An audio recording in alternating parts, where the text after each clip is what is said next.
Give me just 5 minutes of your time and I'll help you improve your communication so that you'll sound more natural on camera. The reality is, doing what I'm currently doing is not natural. No one comes born out of the womb great at communicating with the camera. No, this is not something that human beings have done for thousands of years. This is something that we've only started to do in the last 20, maybe 30 years. The reality is, we expect ourselves to be good at this because we have this illusion in our minds that when we watch our favorite YouTubers, our favorite Instagrammers, our favorite communication coaches, when we see them on camera doing this thing, we go, oh, that's just talking. That should be easy. I know how to talk. I should be able to do this. And then you switch the camera on and you go,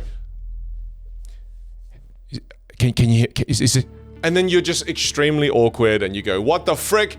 Why can't I do this? Why do I suck at this? It's even more strange because our brain starts working against us. So your brain is gonna go, oh, you're being too much. Oh, you're overdoing it. Oh, you're exaggerating your hand gestures. You're trying, and then your brain starts working against you. So you have to work through your own mindset challenges while you're practicing this. You have to practice delivery skills. You have to learn so many different things. You've got to understand that this is a skill like anything else. When you think of a pianist, let's say you want to become a better pianist. You want to learn how to become a better piano player. How would you do that? Ask yourself the question, how would you do that? You'd say, Vin, well, it's obvious, you just practice. and you're right. So what do you mean? Like, get really pragmatic for me. How do you practice? What the hell, Vin? You sit at the piano and you practice? Yeah, but what else do you have to do? Well, you have to schedule, right? You've got to schedule, okay, I'm gonna practice for 45 minutes on Monday after school. I'm gonna practice on Wednesdays after work from 6 p.m. to 7:30 p.m. I'm gonna do a 90-minute session there. So you'd practice and you'd schedule that practice. But the practice for piano is really straightforward. We'll sit at the piano and play. Okay, well then I'll ask you another question. How do you practice your communication skills? This is where people get stuck. People go, I don't know, I guess when I'm talking to other people. Because of that lack of clarity on how to actually practice your communication skills, as a result of that, people just don't improve their skill. So how do you actually practice? You're not gonna like this answer. Because how do you get more natural on camera? Record yourself more. And I mean dedicate yourself to the process. By setting aside, dedicating time, scheduling time to just practice recording a video, even if you never post the video. Say every single Wednesday from 6 p.m. to 7, I'm gonna sit down and record 1 or 2 videos. But why is that process so important? It's important because when you create the video, watch it back and just have one question in your head. What's one thing I can do better next week from watching this video? I noticed I barely used my hands and my hands were under the table. One thing I can do better, I'll bring my hands above the table and speak next time. And then you bring your hands above the table next week and you go, oh, cool. I kept using this gesture. You know what? Next week, I'm gonna try to create more complicated gestures, right? I'm gonna increase my gesture vocabulary. Great. This is one of mine. I keep touching my glasses. Damn it, Vin. It's because my skin gets really oily and my glasses are thick framed and they're heavy. They keep sliding down.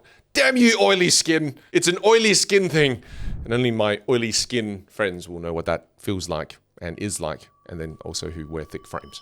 Anyway, I want to show you a quick before and after example of a student of mine. His name's Austin, and he recorded a video of himself speaking to camera.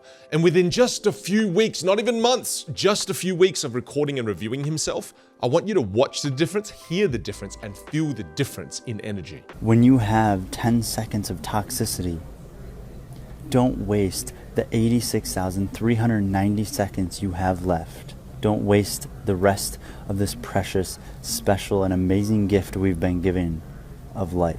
So that volume, I think, is a key aspect. And that's something I'm going to focus on, as well as pitch, because that's just kind of an exciting, funny, there's a lot of elements to pitch that really can bring about some energy to it.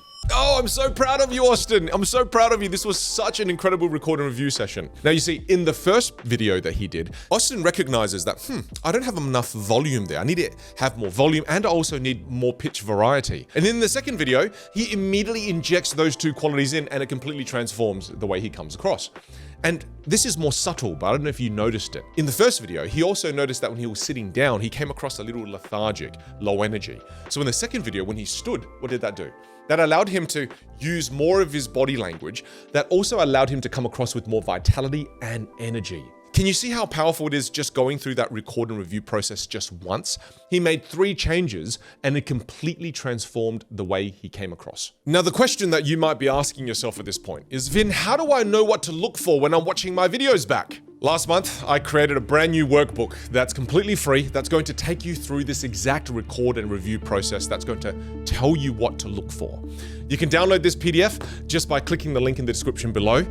And I want to say one more thing here. Don't be so addicted to knowledge acquisition, most people won't take action. They just keep consuming and consuming and consuming, and they don't apply the things they learn. So be a part of the 1% who's addicted instead to knowledge application, and dedicate yourself to this process. And I want to ask you to dedicate yourself to doing one video a week. Schedule it. You'll notice that by week 10, you will have the flow you're looking for. You're going to become a different person within 2 to 3 months.